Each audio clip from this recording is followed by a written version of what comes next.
తనుజతో బంధం సూపర్ అని చెప్పిన భరణి కూతురు. రెండు వర్గాలుగా విడిపోయిన బిగ్ బాస్ హౌస్. కొత్త కెప్టెన్ రీతూ చౌదరి. దివ్యతో జాగ్రత్త అని హింట్ ఇచ్చిన భరణి కూతురు.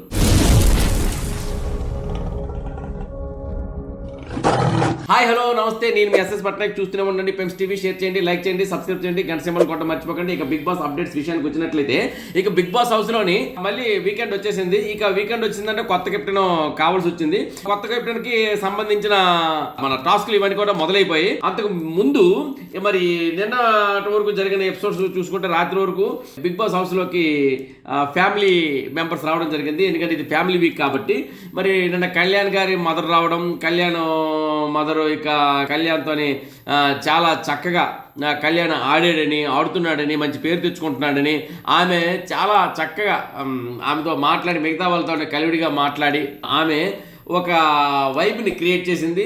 కళ్యాణ్కి ఏంటంటే తను దూరంగా ఉండడానికి కారణం ఏంటి, ఎందుకు ఉంచాము అనే విషయాలతో కూడాను రూమ్లో చర్చించింది. ముఖ్యంగా తనుజతో ఎక్కువగా ముచ్చటించింది. అయితే ఏంటంటే అందరినీ కళ్యాణ్ వచ్చేసి మీరు వెళ్ళి కూర్చోండి, మాకు కొంచెం ప్రైవసీ ఇవ్వండి అన్నాడు. అందరూ వెళ్ళిపోయారు కానీ తనుజ ఒక్క ఆమె పక్కన ఉంది. అంటే ఏంటంటే తనుజ ఒక్కటి ఉంది అంటే ఏమో తనుజ ఉండిపోయిందని అనుకుంటాం కానీ యాక్చువల్గా అక్కడ తప్పు చేశారు. యాక్చువల్గా తనుజ ఆమెకు ఉండమని చెప్పేసి అన్నది లైవ్లో జరిగింది. మరి అది ఎందుకు కట్ చేశారో తెలియదు. దానివల్ల ఏంటంటే తనుజకి ఏంటంటే అపార్థం చేసుకోవాల్సిన ఇది వస్తుంది. ఎందుకంటే అందరూ వెళ్ళిపోయినా తనుజ నువ్వు కూర్చో అని అంటేనే ఆమె కూర్చోంది. మరి ఆమె అలా కాకుండా ఊరికనే కూర్చోలేదు. కానీ అది కట్ చేయడం వల్ల ఏమనిపిస్తుంది అంటే చూసేవాళ్ళకి, అంటే లైవ్ చూడకుండా డైరెక్ట్గా ప్రోగ్రామ్ చూసేవాళ్ళకి ఏంటంటే తనుజ ఏంటి, అందరూ వెళ్ళిపోయినా తనుజ ఎందుకు కూర్చోంది, మీ ఫ్యామిలీ అంతా మాట్లాడుకుంటే తనుజ ఫ్యామిలీయా అనే సెన్స్లోని రాంగ్ ఇన్ఫర్మేషన్ వస్తుంది. కాబట్టి ఏంటంటే ఎడిట్ చేసేటప్పుడు కూడా అలాంటి సన్నివేశాలు కొంచెం ఉంచుతూ బాగుంటుంది. లేదంటే దానివల్ల బ్యాడ్ కూడా అవ్వాల్సి వస్తుంది. అన్నెసరీగా బ్యాడ్ అవుతారు. అంటే ఇక్కడ ఎవరిని కూడా బ్యాడ్ చేసే ఉద్దేశం అనేది లేదు. బ్యాడ్ అనేది ఎందుకు జరుగుతుంది అంటే ఒకటి మన ఏవి చూపించాలి ఏవి చూపించకూడదు అనే విషయాల్లో ముందు కత్తిరిలో బ్యాడింగ్ ఒకటి ఉంటుంది. ఇన్ ద సేమ్ టైం ఏంటంటే అభిమాన వర్గం వాళ్ళు ఇచ్చే రిప్లైస్ వాళ్ళు కూడా బ్యాడ్ అవుతారు. మనం ఎవరినైతే అభిమానిస్తామో ఆ వ్యక్తులు గెలవాలంటే మనం ఫస్ట్ పర్ఫెక్ట్ ఉండాలి. ఇప్పుడు చిరంజీవి గారు అంటుంటారు, నా అభిమానులు కరెక్ట్గా ఉంటుంటే నేను కరెక్ట్గా ఉంటాను, నా అభిమానులు డిగ్రేడ్గా బిహేవ్ చేయొద్దు, చేస్తే నేను డిగ్రేడ్ అవుతాను చిరంజీవి గారు చాలాసార్లు సందర్భాలు చెప్పారు. అదేవిధంగా మనం ఎవరైనా ఇప్పుడు తనుజ అభిమానులైనా, సుమన్ శెట్టి గారి అభిమానులైనా, మరి ఇమాన్యుల్ అభిమానులైనా ఎవరైనా సరే మా అభిమాని బాగుండాలి, అది ఎవరిలో ఉండాలి. అంతేగాని అన్నెసరీగా మనం ఏంటంటే కామెంట్స్ మన లాంగ్వేజ్ పదజాలం ఉపయోగిస్తాం. మరీ నేను చెప్తున్నాను. దానివల్ల ఏంటంటే మన అభిమానులు ఇదవుతారు, ఎఫెండ్ అవుతారు. సరే మీరు ఇంకా ఉడికిపోతున్నారు కదా, మీకు ఖచ్చితంగా మీరు ఉడికిపోయినట్టు చేద్దామన్నట్టే మన డిస్కషన్స్ ఉంటాయి. అంటే ఏంటంటే మన డిస్కషన్ వల్ల వాళ్ళకి ఫరక్ పడదు, వాళ్ళ బిహేవియర్తో వాళ్ళు గెలుస్తారు. కానీ యువతలు ఏంటంటే ఈ భజన బ్యాచ్, ఉడికిపోయిన బ్యాచ్, కొంప బ్యాచ్ ఉంటుంది కదా, ఆ కొంప బ్యాచ్కి కొంపలో బిహేవ్ చేస్తేనే కొంప కొల్లేరు వద్దన్నట్టు ఉంటుంది మాకు కూడాను. ఏదైనప్పటికీ ఈ విషయాన్ని అలా కాస్త పక్క పెడితే ఇది మళ్ళీ ఎందుకు ఎపిసోడ్లో చెప్తున్నానంటే వీళ్ళందరికీ ఏంటంటే ఎంత చెప్పినా పాలిష్ చేయాలి అనేది ఉదయం కొంత ఒక్కడైనా మారుతుంది. అలా మార్పు వస్తుంది. మొట్టమొదటి కామెంట్స్కి తర్వాత కామెంట్స్కి చాలా తేడా కనిపిస్తుంది. ఎందుకంటే వస్తుంది, ఇంకా వస్తుంది. కొంతమంది రారు, ఎందుకు ఇలా వస్తాము అని పెడతారు కింద ఎవడో ఒకడు. ఆ పనికి మాలిన వాడి కోసం వదలండి. కానీ ఇక తనుజ బంధం సూపర్ అండి. తనుజ బంధం సూపర్ అని చెప్పిన భరణి గారి కూతురు. ఎందుకంటే నిన్న ఫ్యామిలీ హౌస్లోని ఫ్యామిలీ మీటింగ్లోని భరణి గారి అమ్మాయి కూడా వచ్చింది. మరి కళ్యాణ్ గారు మదర్తో పాటు మరి రీతూ చౌదరి వాళ్ళ మదర్ రావడం, రీతూ చౌదరి కూడా చాలా హింట్స్ ఇవ్వడం, తనుజకి రీతూ చౌదరి కూడా మంచి చక్కగా పొగడ్డం, ఇవన్నీ ఏంటంటే అందరిని కూడా ఇప్పుడు మన రీతూ చౌదరి వాళ్ళ మదర్ వచ్చేసి పవన్తో ఉండే యాక్సెస్ తక్కువనే మనం చెప్పుకోవచ్చు. చాలా తక్కువగా ఆమె యాక్సెస్ అయ్యారు. మిగతా వాళ్ళందరితో చాలా కరెక్ట్గా మన మింగిల్ అయ్యారు. మరి రీతు వెళ్ళి పవన్తో మాట్లాడని చెప్పడం జరిగింది. ఆ మాట్లాడితేనే అందరితో మాట్లాడతానని కూడా ఆమె చెప్పడం జరిగింది. ఆ తర్వాత వచ్చినప్పటికీ ఫైనల్గా భరణి గారి అమ్మాయి రావడం జరిగింది. ఈ భరణి గారు అమ్మాయి వచ్చిన తర్వాత భరణి గారు ఆనందం కళ్ళల్లోని ఇంకా అంతు పట్టలేము. ఇక భరణి గారు ఇక ఎఫెక్షన్, ఇప్పుడు లోపల ఉండే కూతుర్లకి ఆయన అంత ఎఫెక్షన్ అవుతున్నప్పుడు బయట నుండి సొంత కూతురు వస్తే ఆయనకి ఎంత ఎఫెక్షన్ ఉండదు చెప్పండి. మరి ఆ కూతురు కూడా అంతే ఎఫెక్షన్ చూపించింది. రూమ్లో ఉన్న సభ్యులందరిపై ఎఫెక్షన్ చూపించింది. సుమన్ శెట్టికి అయితే బాబాయ్ అని అంది. ఇన్ ద సేమ్ టైం తనుజాకి వెళ్తే గట్టిగా హత్తుకుంది. తనుజాకి అసలు అక్క మా స్థానంలో నువ్వు ఉండి అసలు మా నాన్నని ఏంటంటే మేము చూసుకుంటున్నావు, నీ బంధం సూపర్ అని చెప్తూ ఆమెపై పూర్తి ఎఫెక్షన్ చూపించడం కాకుండా భరణి గారితో కూడా చెప్పింది, తనుజ మీ ఇద్దరు బాండింగ్ చాలా బాగుంది, మీ బాండింగ్ మాకు నచ్చింది, ఇంట్లో నువ్వు మాపై ఎలా చూపిస్తావో అత్త వాళ్ళ పిల్లలపై ఎలా చూపిస్తావు అలాగే ఇక్కడ కూడా నువ్వు తనుజ పైన దివ్య పైన నువ్వు చూపిస్తున్నావు. ఆ బాండింగ్ వల్ల నీకు మైనస్ అవుతుంది అనుకుంటున్నారు కాదు, మా ఇంట్లో వెళ్ళగొట్టా, నువ్వు ఇక్కడ వెళ్ళగొట్టానన్నా, నువ్వు అలాగే ఉండు నాన్న అని కూతురు అనడం వల్ల తండ్రికి ఎక్కలేని బూస్టప్ వచ్చింది. ఎస్పెషల్లీ తనూజాకి అయితే మాత్రం మెచ్చుకుంటుంది. తనూజ పట్ల బర్నీ గారి కూతురు ఏంటంటే ఫుల్ ఫిదా అయిపోయి వాళ్ళిద్దరు అక్క చెల్లెలు ఆ తనూజలో వాళ్ళ అక్కను వాళ్ళు చూసుకుంటున్నారట. ఆ ఎఫెక్షన్లో తనూజ కూడా అదే విధంగా నాన్న నాన్న అని పిలిచి చూసుకోవడం కూడాను అంటే వాళ్ళ ఫ్యామిలీలోని ఒక సభ్యురాలుగా అయిపోయింది అని మనం ఖచ్చితంగా మన బర్నీ గారి అమ్మాయి చెప్పిన మాటలతో అనుకోవచ్చు. ఇక దివ్యతో మాత్రం జాగ్రత్త అని మాత్రం హింట్ ఇచ్చిందండి బర్నీ గారి అమ్మాయి.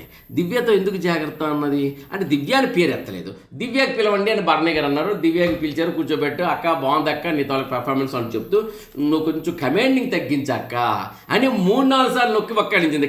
లేదులే నువ్వు అంటావు అనుకున్నాను, తగ్గిస్తాలే, ఐఎమ్ వెరీ సారీనా, సారీ అక్కర్లేదు, నీ అంతా బాగుంది, ఆ కమాండింగ్ లెవెల్ తగ్గించు అంది. అంటే తన తండ్రిపై కమాండ్ చేయడం అనేది ఆ పిల్లలకి ఇష్టం లేదు. అంటే ఈ అమ్మాయి ఏంటంటే నా వాయిస్ అలా ఉంటుంది, కమాండింగ్ ఇలా ఉంటుంది అన్నారు. ఓకే ఓకే చాలా బాగుంది, ఎవ్రీథింగ్ వచ్చి కొంచెం ఆ కమాండ్ని తగ్గించక్క అంటూ 3 సార్లు 4 సార్లు అనడం జరిగింది.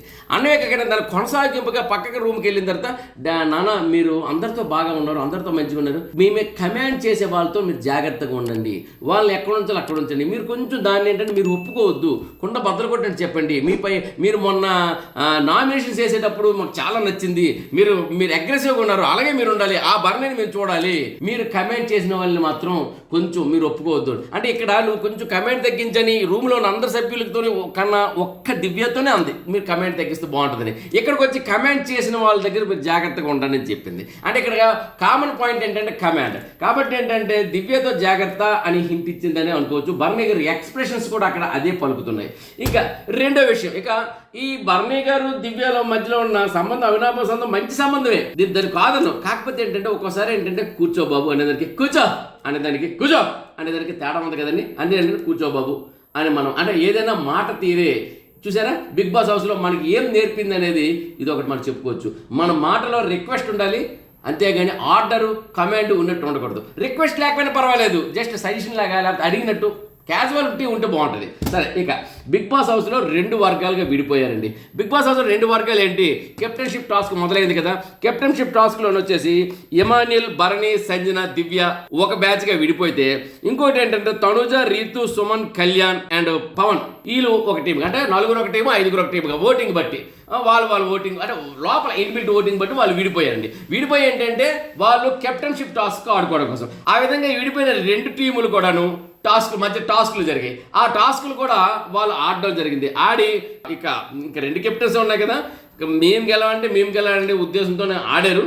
ఆ ఆటలో కూడా ఏంటంటే ఫైనల్ ఓవర్కి ఏంటంటే ఈ 2 టీముల నుండి సుమన్ అండ్ రీతు కూడా రావడం జరిగింది. మొత్తానికి ఏంటంటే ఈ టీముల మధ్య ఉండే ఆటల్ని నేను చెప్పే కన్నా రాత్రి మీరు చూస్తే బాగుంటుంది. మొత్తానికి కెప్టెన్షిప్ అవడం కోసం 2 టీములుగా విడిపోవాల్సి వచ్చిందన్నమాట.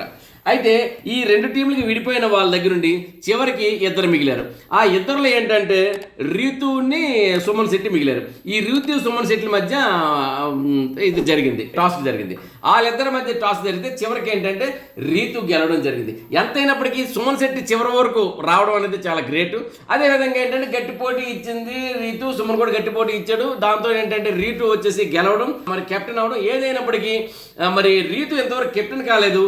ఈ వారం రీతు కెప్టెన్ అయింది కాబట్టి చాలా ఆనందంగా ఉంది. అయితే ఏంటంటే బర్నీ గారు కెప్టెన్ అవ్వాలని తన కూతురుతో పాటు అందరం కూడా చూస్తున్నాము. ఇప్పుడు ఆ బర్నీ గారు కూడాను వచ్చే వారమైనా ఆయన కెప్టెన్ అయితే చాలా బాగుంటుందని మా అందరి కోరిక. ఏదైనప్పటికీ కొత్త కెప్టెన్ రీతు చౌదరి. ఇదండి ఈరోజు అప్డేట్స్. ఇంకా ఎమాన్యుల్ యొక్క మదర్ రావాల్సి ఉన్నారు. నేను చెప్పాను కదా ఎమాన్యుల్ మదర్ని పంపిస్తున్నారు బిగ్ బాస్ హౌస్లోకి అని చెప్పేసి.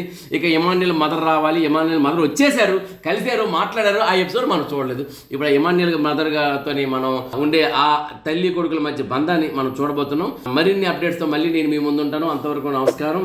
నేను మీ ఎస్ఎస్ పట్నాయక్. చూస్తూనే ఉండండి PIMS TV. షేర్ చేయండి, లైక్ చేయండి, సబ్స్క్రైబ్ చేయండి, గంట సమయం కొట్ట మర్చిపోకండి.